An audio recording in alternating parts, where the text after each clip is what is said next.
I'm very inspired by this notion of open documentary.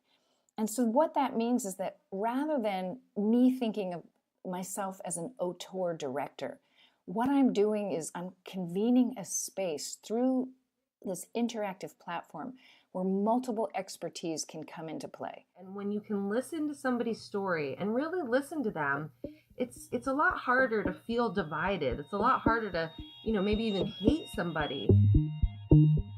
You're listening to CJLO 1690 AM in Montreal, and this is The Worlds We Want, a podcast powered by Future Earth.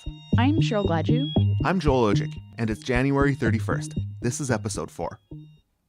We're switching gears a little bit with today's show and presenting interviews with two women who are using film and a number of other platforms to engage people with issues related to climate change, as well as sharing solutions and actions taking place around the globe. In the 10-plus years since the explosion of documentary films related to issues of the environment, such as An Inconvenient Truth, we're considering the ways some people are using film as a point of departure for deeper personal reflections on climate change action. Seems to be a less film, more dialogue sort of approach to filmmaking. Rather than focusing on expert opinions, these filmmakers provide a platform for a wider variety of people to share their experiences in adapting or effectively fighting issues related to climate change and other local environmental concerns. We'll start by sharing our conversation with Liz Miller of the Shoreline Project. This will be followed by our chat with Dayna Reggero of the Climate Listening Project. Both interviews were conducted over the net, so it provides some explanation to the occasional sound glitches.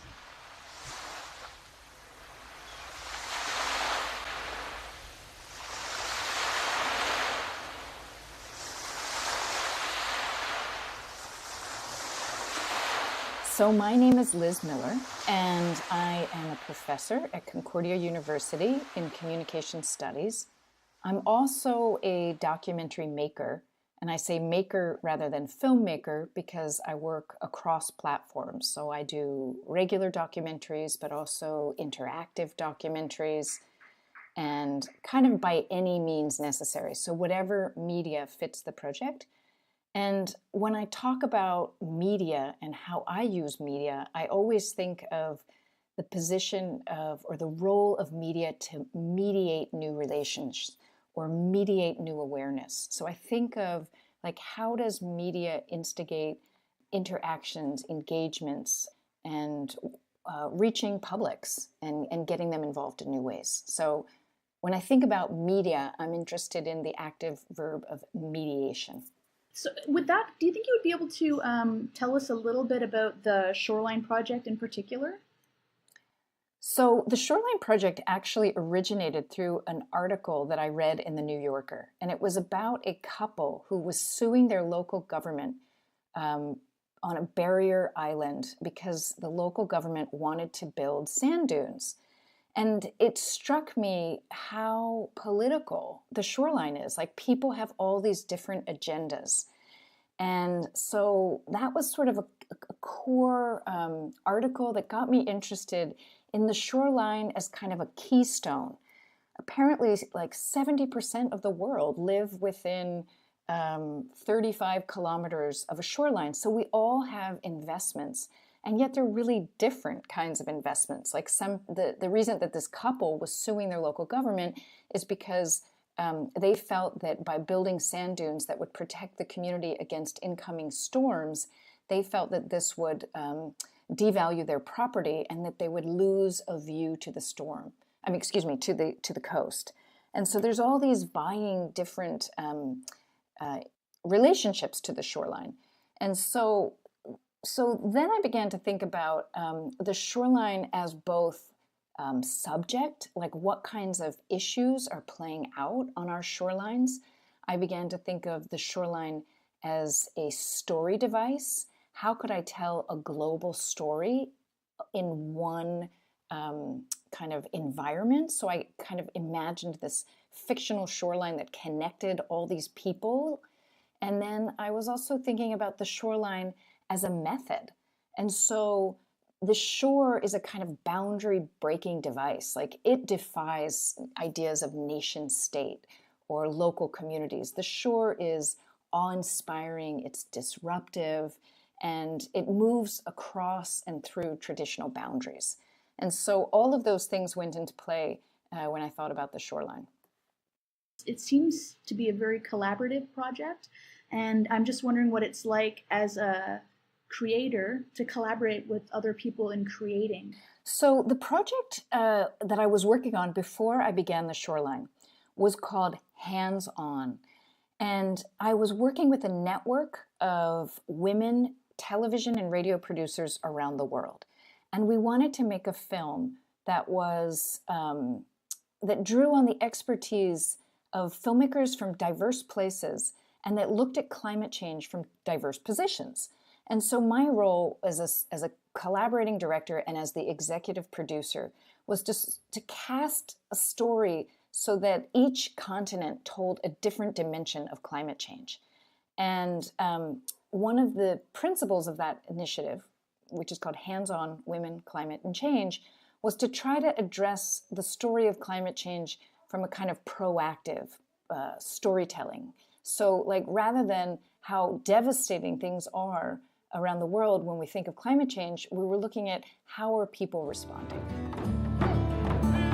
We are not trying to get in the way of the so-called national interest, but we are trying to sustain our lands, our waters, our way of life for future generations that aren't here. So that project was really informative in terms of developing a methodology for the Shoreline. And I'm very inspired by this notion of open documentary. And so what that means is that rather than me thinking of myself as an auteur director, what I'm doing is creating a space. I'm convening a space through this interactive platform where multiple expertise can come into play. And so I asked students of mine, I asked filmmakers from different places, and I also shot a large number of the films involved in the Shoreline. And so one of the first components is the films. So there's 43 unique films and 7 collaborating directors. And so that's a key part of this project. Another element is the element of data visualization. And I worked with a design firm called Helios Design Lab, and they basically created the infrastructure. They're brilliant coders, and they know how to think through the use of data and bringing it into an online platform. And so we thought through what kinds of data could help us tell the story of what is happening on our shorelines. And so in particular, we drew on 3 data sets. One was coastal density, another was estuaries around the world, and another was mangroves and how sea level rise is impacting them. And so through this interactive atlas, anybody, users, students, can toggle between these 3 data sets to understand more about some of the threats that are playing out along our coast. Another element in this interactive are soundscapes. So I worked with one of my students who's a DJ artist and a sound designer, and we thought about, like, what kind of story does sound tell?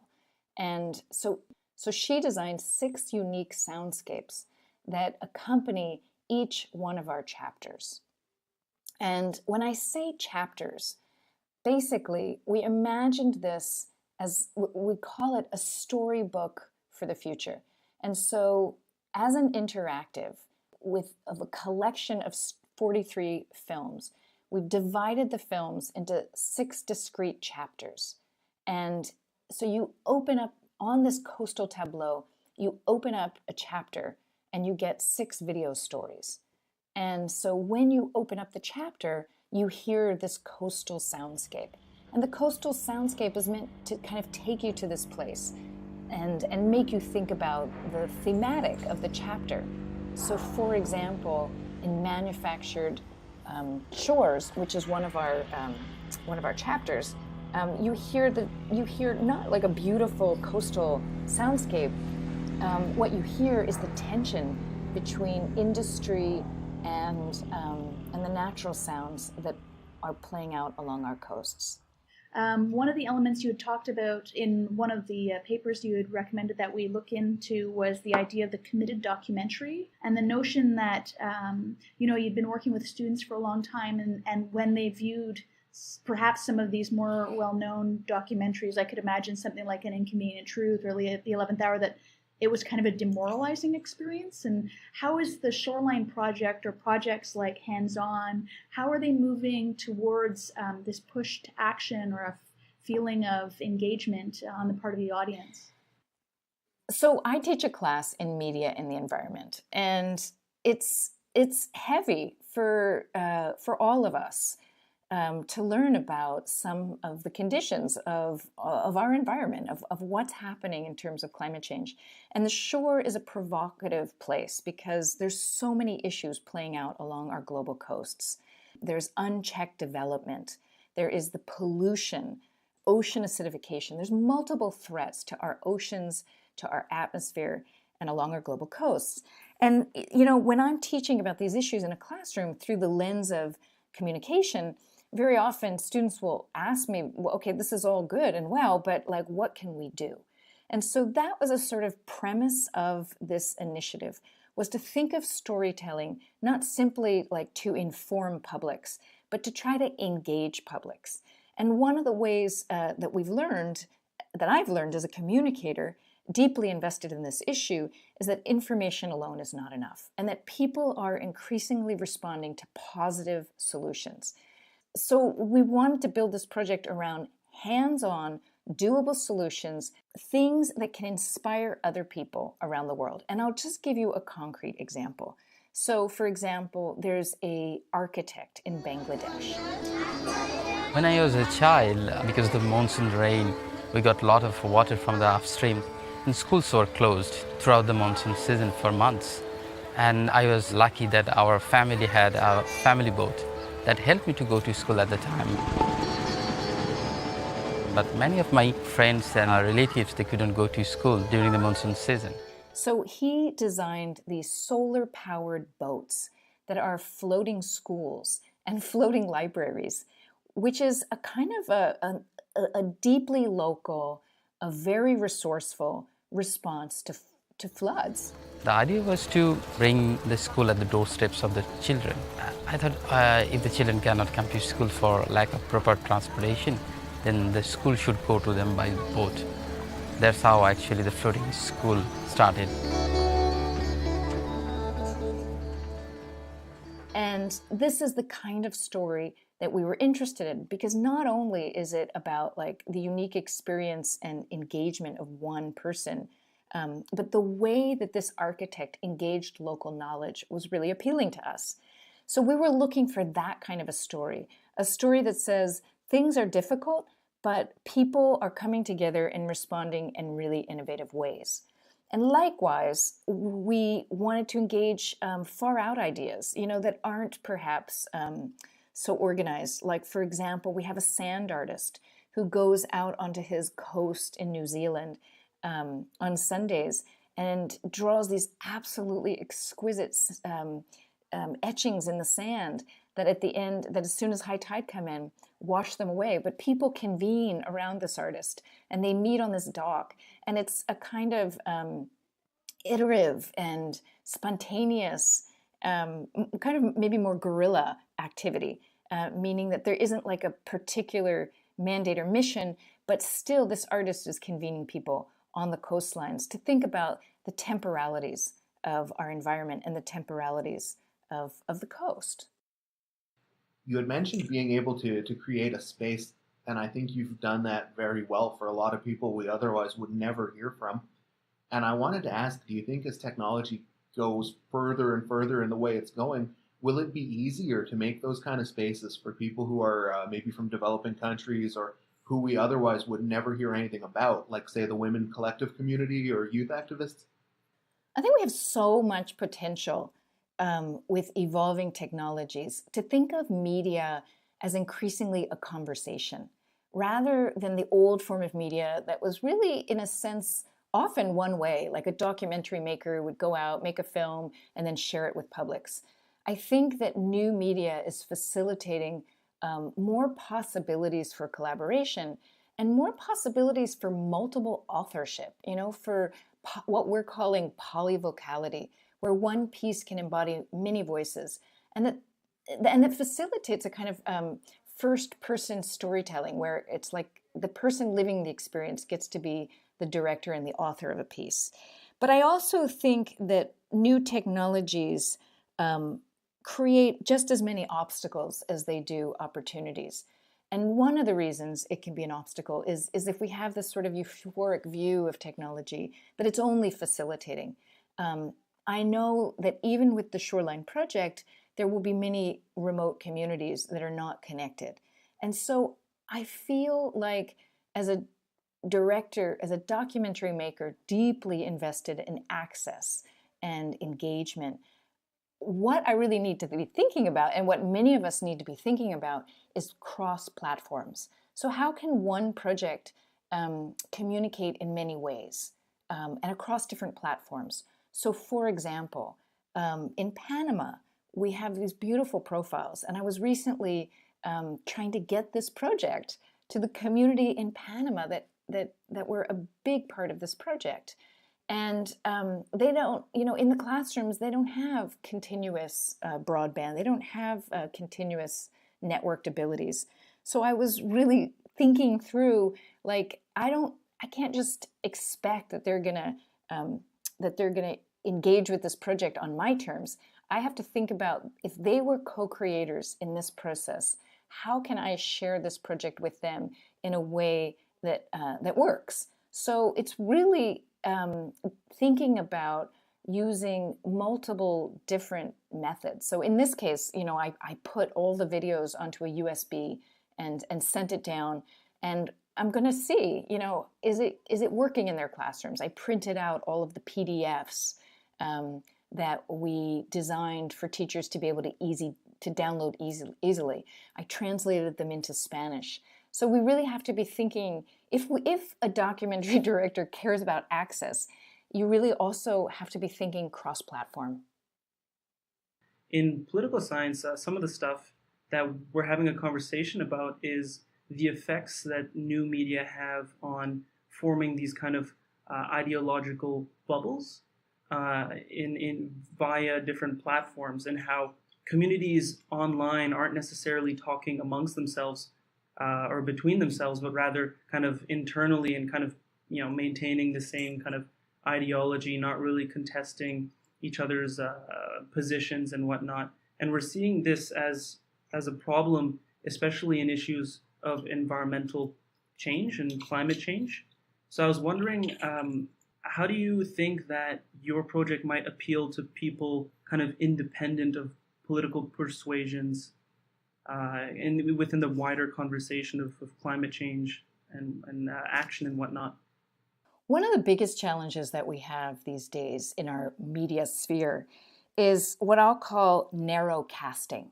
This idea that with all of the opportunities of new media for us to tune in whenever we want, we're often reaching a very narrow audience.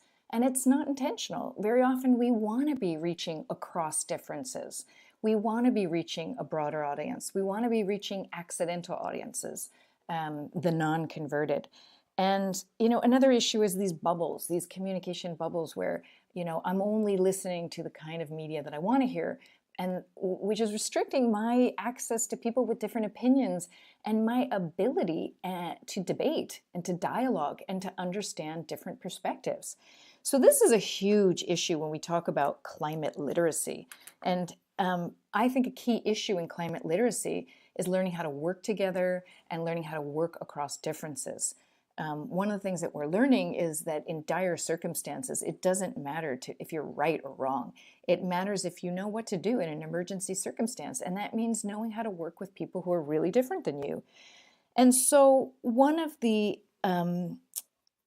agendas or motivations in making this project was to appeal to people who may be thinking about these issues for the very first time.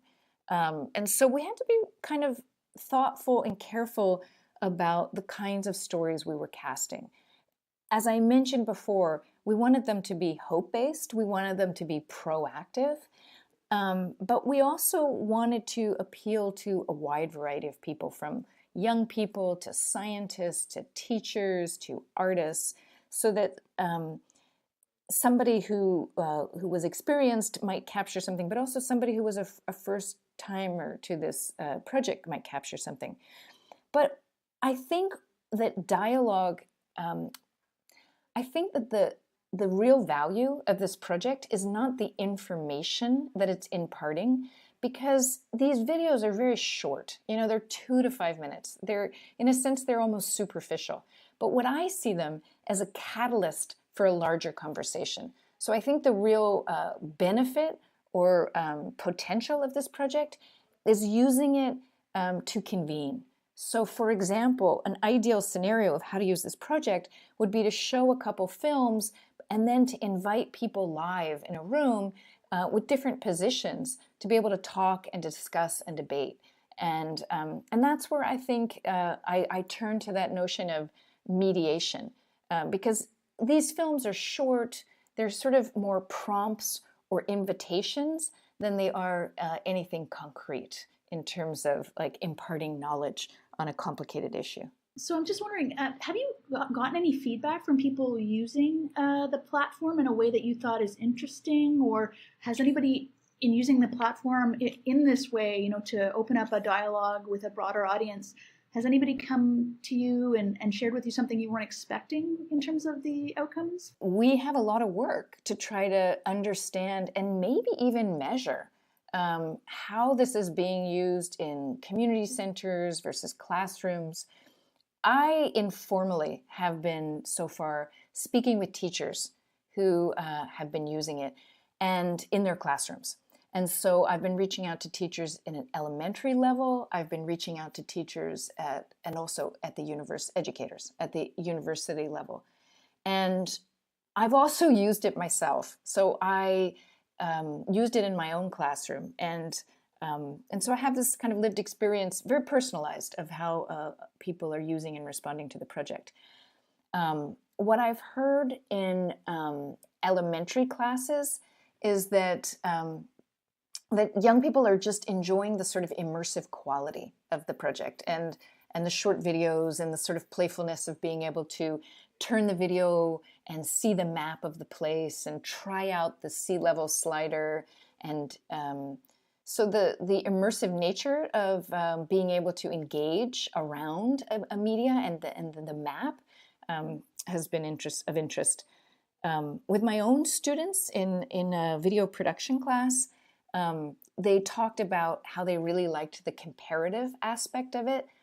So they liked this idea of thinking about how a Canadian is addressing issues around climate change differently than someone in Bangladesh, or like what is island life in Bangladesh versus island life in Panama. And so that so far is some of the feedback I've gotten. But I would love to be able to work with somebody who has more of a sociological background and could really help us begin to measure some of the impact. I know that many we make a lot of assumptions that people know a lot, and what I'm learning is that students don't know a lot about the environment. We worry a lot about preaching to the converted, but I actually feel like a lot of students really across all levels are still just coming on board with how serious these issues are, but also how many very cool things are happening along our coasts in addressing these bigger issues like sea level rise, like unchecked development, or like unchecked toxins that are being put into our oceans. We had talked a bit earlier about the kind of bubbles we find ourselves in, or the echo chamber of being surrounded by our own opinion a lot. Was there anything you ran into, or anyone you ran into along the process of what you've done that challenged or even changed your opinions? I am an extremely curious person. And so in a way, I love to be challenged. So challenging my opinions is kind of something I thrive on to a certain degree. And I remember this one moment where we were meeting with a scientist who was telling and talking about ocean acidification. In 2009 and 2010, we were seeing 100% mortality in the oyster larvae and the scallop larvae. We were producing billions of larvae, like you saw, and they'd get to about day 10 and then die. They'd be coming in the morning, they'd be on the bottom of the tank dead.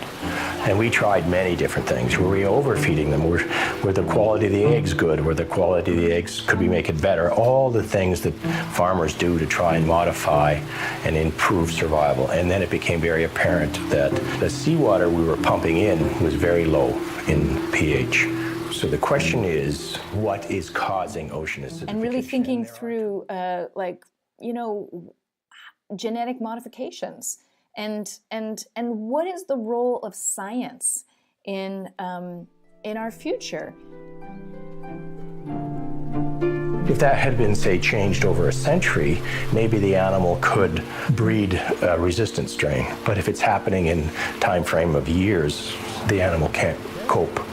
And so unless we are successful in breeding that type of animal, there won't be a Pacific oyster industry or a scallop farming industry in BC. I think that was an interview that really stands out for me, where I asked myself, where do solutions lie?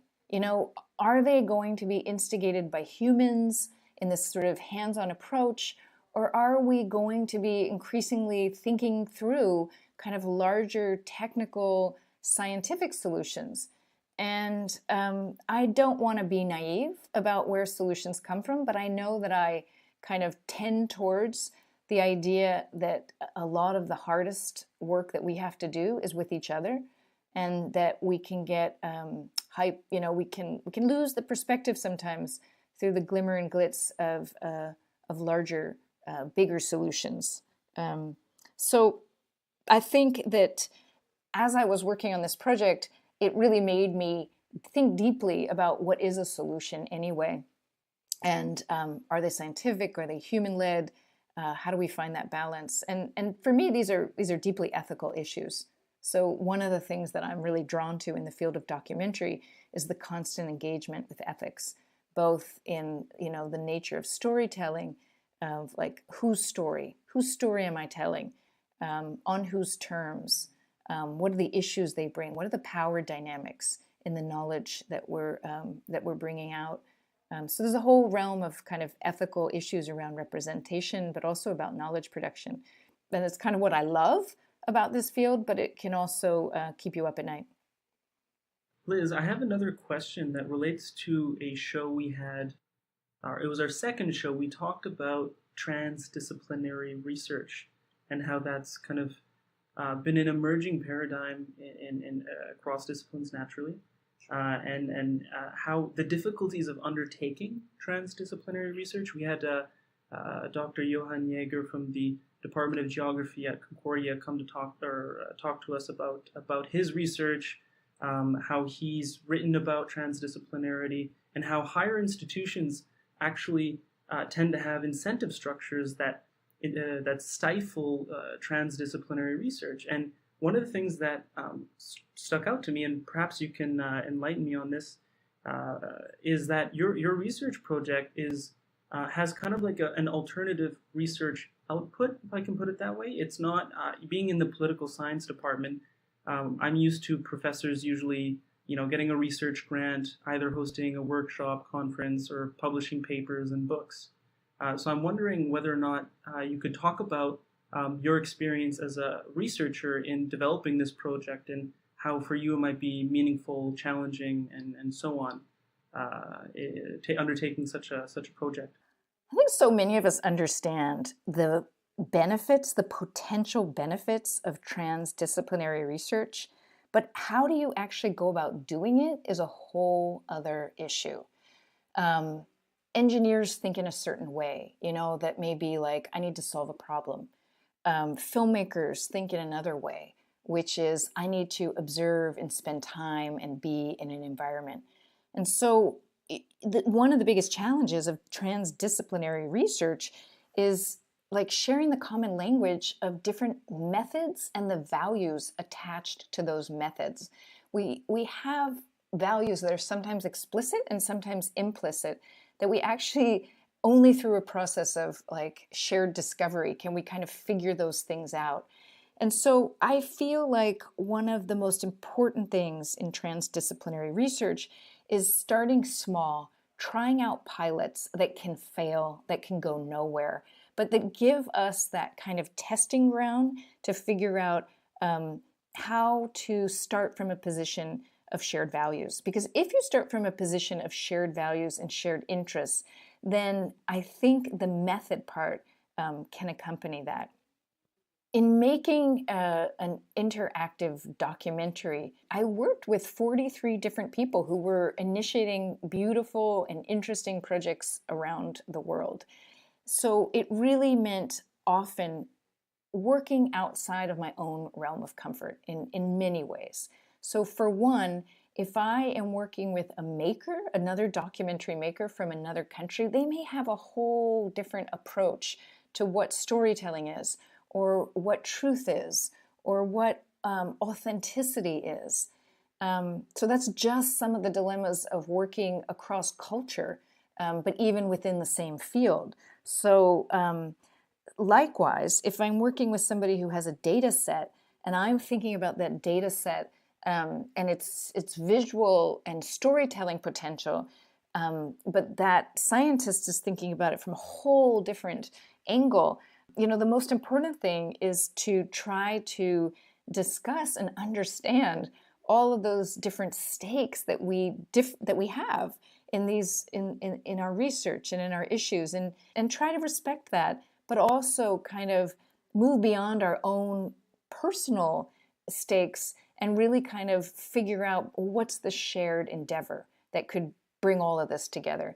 And this really just takes work.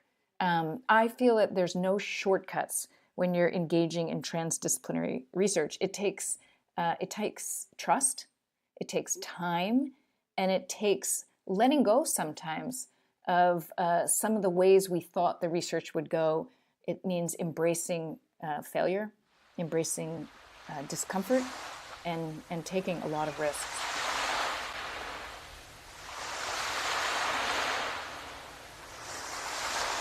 That was Liz Miller of the Shoreline Project. You can find links to her project in the show notes. Next up is our conversation with Dayna Reggero of the Climate Listening Project.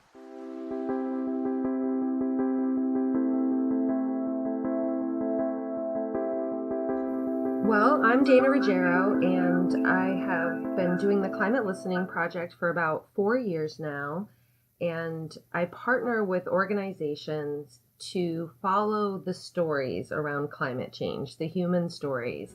When I operated this farm as a centralized, commoditized, industrialized farm, I never thought of it as a strip mine, but there was an element of that kind of operation to it. But now that we operate it as a living, regenerative organism, the resilience of it comes from that. And I connect these hopeful conversations on climate and community. I've traveled around the United States and around the world, and I've filmed people, regular people, ordinary, everyday people, from moms, farmers, faith communities, business leaders. I'm working now on filming green builders, architects, solar installers with the Green Built Alliance, as well as corporations and business entrepreneurs for an event that's coming up in March called Climate Con 2018, a conference on the business of climate. And so, my first documentary was called The Wood Thrush Connection. My new series is called The Story We Want, but I've also made many videos with my partners from NRDC, the Audubon Society, Mom's Clean Air Force, and also Green Chalice and different groups to follow these stories and then share these stories at events and online in 4,000 churches across America, to the Stockholm Resilience Center and the Paris Climate Talks, to help to start or accelerate climate conversations in local communities. So I was wondering if you could talk a little bit about, more specifically, I think it's the current series you're working on, The Stories We Want. So I was wondering in that series if you could talk about what goes into making a story. Yeah, The Story We Want is my latest series. It's actually a web series, a 5-part series that features women across America who are working together to combat climate change impacts and just connecting fossil fuels and climate change and fossil fuels and pollution and the impacts that we're seeing in these communities to these women and their families and their children. Yeah, I am hopeful. I'm hopeful because we're surrounded by just all these beautiful people. That's huge. And I'm hopeful for our youth because these millennials, they're just on the right track. And so The Story We Want, I traveled to 5 different states. I went to California, Florida, North Carolina, New Mexico, and to also to Colorado, Texas. I traveled to 8 states and made the documentary series based in 5 states, and was able to share videos while I was on the road from all 8 states, but then was so inspired by these women's stories that I ended up making a documentary series. What we're doing and how we live out here should be protected. It should not necessarily stay the same, but it shouldn't have to involve more pipelines. I'm agreeing with my daughter. I'm agreeing a lot with her because, she's right on a lot of things, and I'm proud of her. I'm proud of her. We don't want to have to wait for it to show up before people care. We need people to care now. The Climate Listening Project, that's what it's all about. Taking the time to, listen to these stories. I come from a communications and science background, and oftentimes, you want to ask the same questions to each person and get, this data set. But for the Climate Listening Project, I'm really basing each question on whatever their previous answer was. Each person, taking the time with them to be present, allow them to be their whole selves. And oftentimes we're the first, ones there to hear their stories. So really taking that time to listen. And then that's what I ask of, anybody who watches these films, is that they also take time to listen to these stories. So it was more of a documentary style series. I'm really honored. The Wood Thrush Connection, my last film, that was my first, full feature length documentary film. And that just won the best short documentary at the Belize International Film Festival. And I thought maybe, okay, that's the biggest thing. That's the coolest thing ever. But now this new series, The Story We Want, has also been selected as an official selection for the Los Angeles Women's International Film Festival. And so not only are these films showing at local events and, we're seeing now this whole new film world. So it's really exciting to be able to get these women's stories out in new ways. I'm wondering, in what ways do you feel that your listening project, I feel like you're touching on this a little bit, but in what way does it go beyond raising awareness? In what way is this pushing people into action as it relates to climate change and climate change solutions? That is the goal, really. I mean, I'm an environmentalist. I'm a community supporter, activist. Film is a tool. Film is a conversation starter. It's a way to visually show people other people like them, and to show people that they're not alone. We have coal ash ponds across America. We have fracking across America near our schools. The Native American communities have been dealing with extraction and pollution and climate impacts on their lands for generations. And so, this really is a way to connect people, to show people that there are others taking action and winning. In North Carolina, a woman, Tracy. Well, what we did, we went to county commissioners, our town commissioners, and asked them why they gave them permission to come in the first place to do this core drilling. When it's not in their neck of the woods, they won't have to be worried because they're not being sacrificed for anything. the people in this community are. Tracy and her community took this fight to the local government, and when they didn't listen, they voted them out. And there was a group in Pennsylvania, the women there, working together. They had been using their voices to talk about their concerns around the fracking near their children's schools and in their communities. And so the fossil fuel company actually put a gag order on them, and they fought back and they won, and they kept their ability to have free speech, to talk about their concerns for their children's health. And so, seeing the hopeful stories of these people, these women working together, it's inspiring. One video that I made this year, I went to Kentucky, to a very rural area in a former coal country, where this little church is working on energy efficiency. They have a garden. They're doing every possible measure to be energy efficient, and the community is really rallying around it. And so that video was sent around to 4,000 churches with Green Chalice, my partner for that. And so, these videos are able to be shared and shown. Those are reaching new audiences, new people that may not be thinking about either the ways that they, each thing that they do in their daily lives or in their businesses, in their communities, is affecting climate change, but also not realizing how climate change is already impacting them now.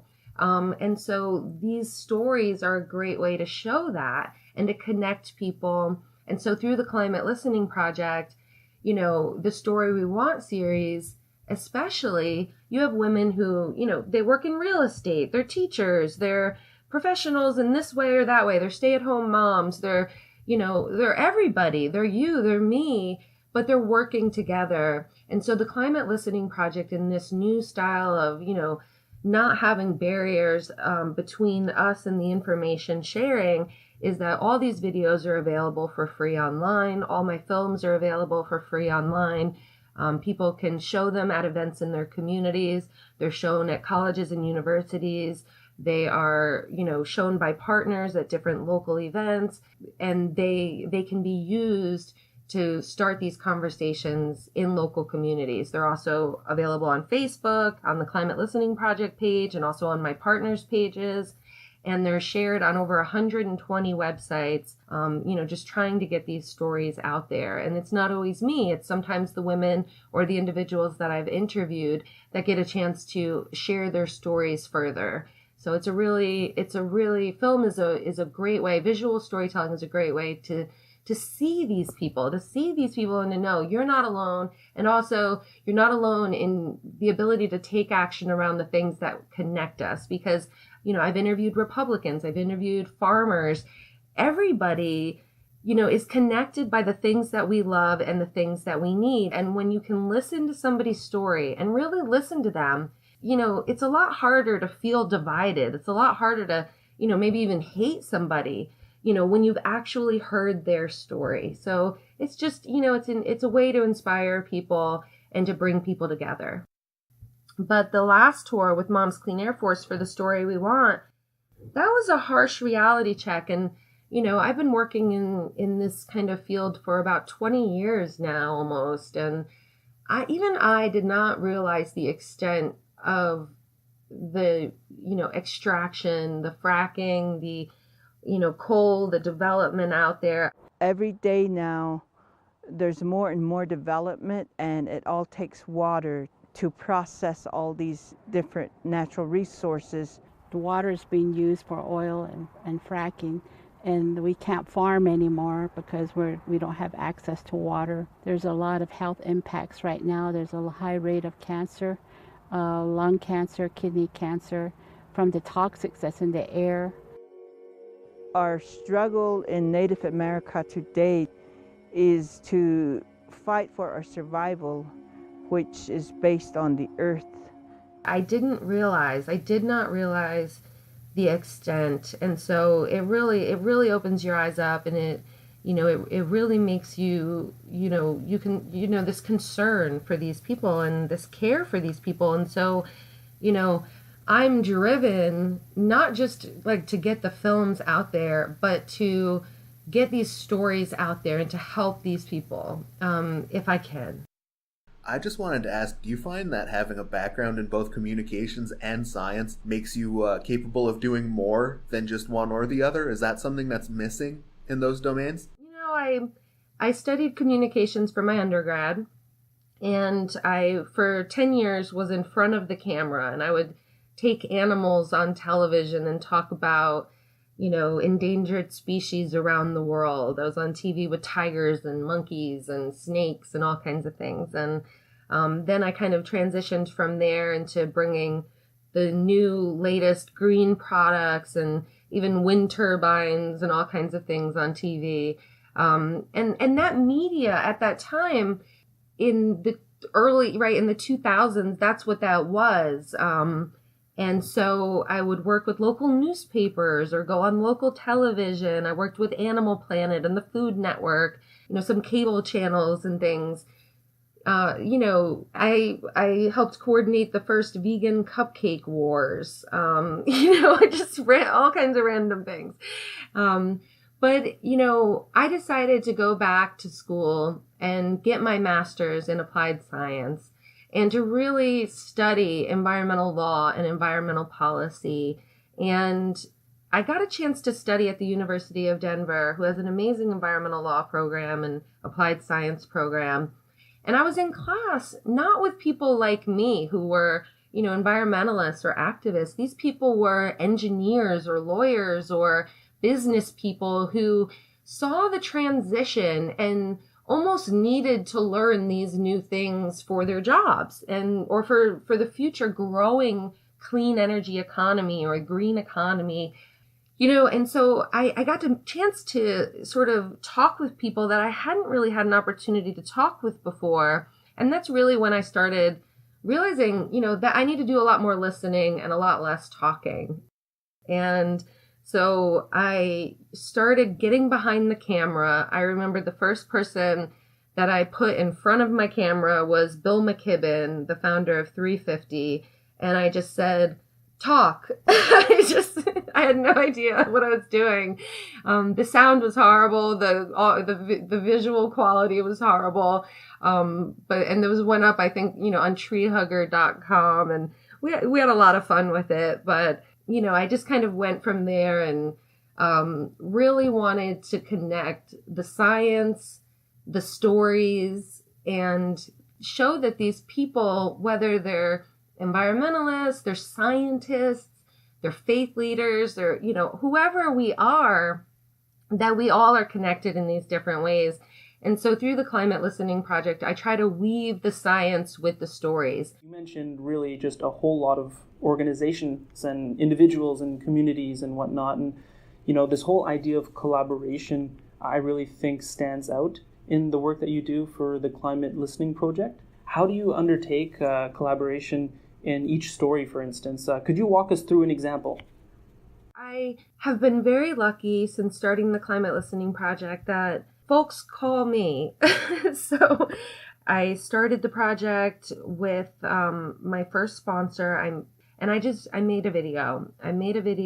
And I was able to partner with local creatives to go out in my community and listen to stories here. And then the Natural Resources Defense Council came on as my first partner, and I followed stories of faith, agriculture, and business. And so one example that kind of led to further listening is, you know, so I was following the agriculture stories, and I partnered with a woman named Laura Lennick. She is a soil scientist and an expert. She wrote a book called Resilient Agriculture, Cultivating Food Systems in a Changing Climate. And she had interviewed 25 farmers for her book, farmers who had been farming over 30 years, many times where their families had been farming on that land for generations, and they had made the switch from conventional farming to more resilient agriculture. Quinn Farm and Ranch has really evolved over the years in very significant ways. First of all, the most significant thing that we did in about 1985 is trade my cattle herd for a flour mill. And it was diversification, but quite a different type of diversification. I then changed from, just a couple of years later, from chemical farming to organic farming. We planted our first organic crop in 1986, and so that was a big change when we converted the whole farm to organic.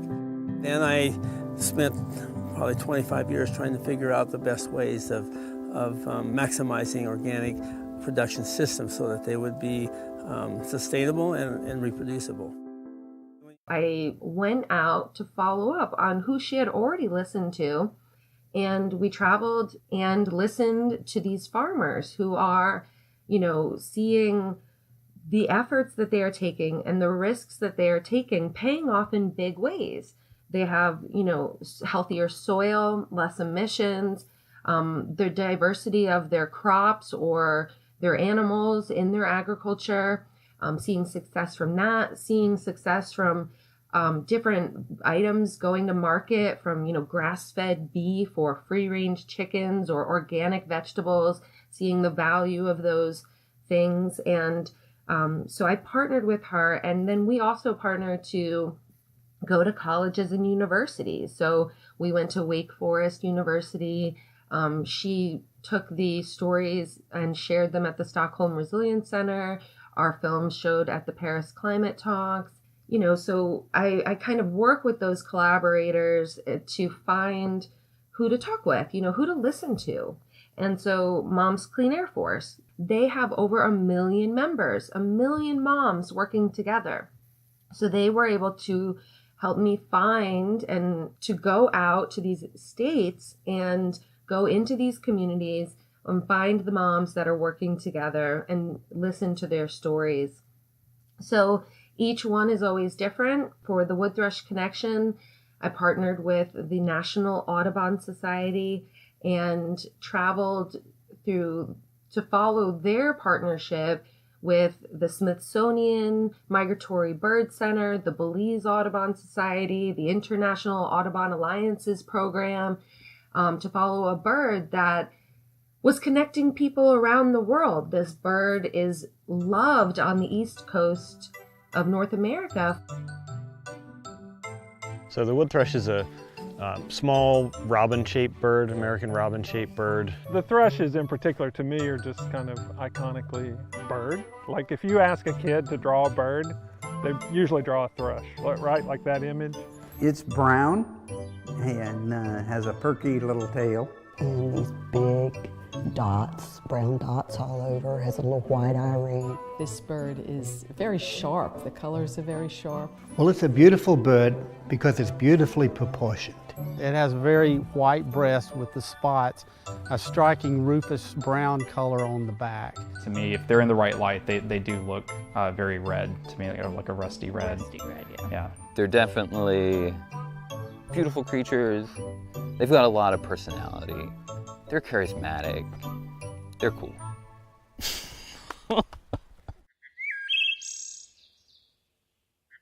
People look forward to this bird coming every spring, and so people wondered, where does the bird go in the winter? Because in order to protect a bird that we love here on the East Coast, we need to protect its full life cycle. And so they were able to put a tiny little backpack on this bird and for the first time learn that it actually winters in Belize. And so I traveled to Belize to listen to farmers there who are planting cacao instead of monoculture, and the cacao is a shade crop, so it needs other trees there, and those trees are great for reforesting and helping birds have habitats there in Belize when they get there in the winter. I worked with the bird guide programs who are finding new value in having jobs as bird guides as opposed to value in taking from the forest or cutting down the forest.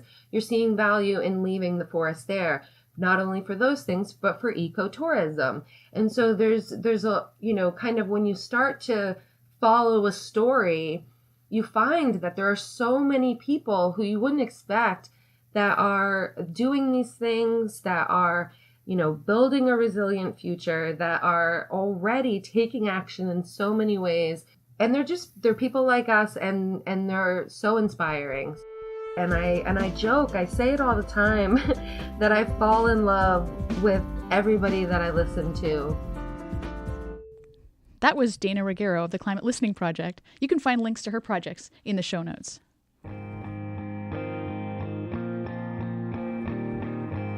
Thanks to Paula Monroy and Allison O'Reilly for recording help, and to the folks at CUTV for loaning us some great gear. Interviews by Tristan Mason, Joel Ojic, and Cheryl Gladew. Editing by Cheryl Gladew. Music featured in this episode is Are You Well by Best Fern and Plans Fall Through by Alexia Avina. And of course, the whole thing is powered by Future Earth.